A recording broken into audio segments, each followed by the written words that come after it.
ఇక ప్రవీణ్ కుమార్కు ఆయన ఉద్యోగం పైన తహసీల్దార్ అంటున్నారు. నా ఉద్యోగం పోలేదు రేవంత్ రెడ్డి గారు, నేనే ఉద్యోగం వదులుకున్నా మీలాంటి వాళ్ళ భర్తం పట్టనికే.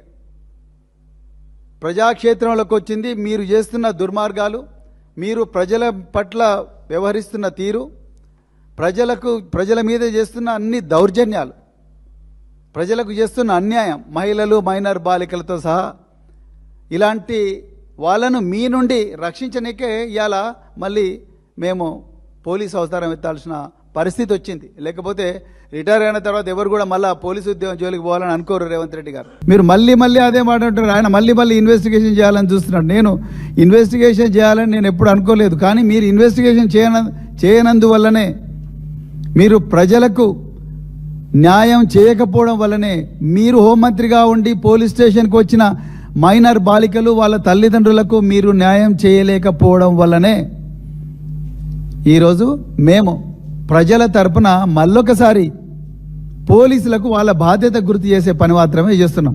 అంతే తప్ప మీలాగా అబద్ధాలు చెప్పే పని మేము చెయ్యము. ఇక రెండవది, రేవంత్ రెడ్డి గారు ఇంకో మాట అన్నారు.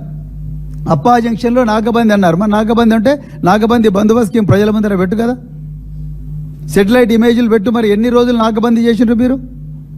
ఎన్ని రోజులు నాగబంది చేసిండ్రు? నేను కూడా అదే ప్రాంతంలో నివసిస్తా. మరి నాకు ఎప్పుడు కూడా నేను నార్సింగి పోలీస్ స్టేషన్ పరిధిలోనే నివసిస్తా. నాకైతే ఒక్కరోజు కూడా నాగబంది కనిపించలేదు.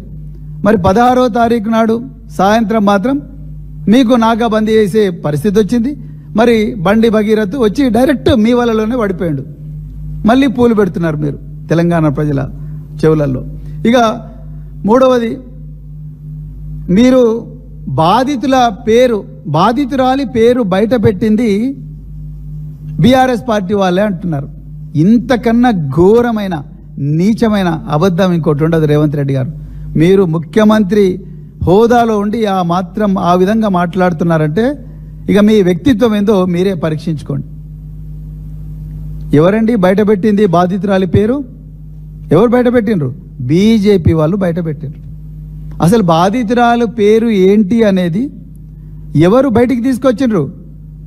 కరీంనగర్ 2 టౌన్ పోలీస్ స్టేషన్లో ఈ అమ్మాయికి వ్యతిరేకంగా మీ కింద పనిచేస్తున్న కరీంనగర్ పోలీసులు మే 8వ తారీఖు సాయంత్రం 5:30 గంటలకు వీళ్ళు మాకు ఎఫ్ఐఆర్ చేయండి అని పేట్ బషీరాబాద్కి వస్తే ఉల్టా మీరు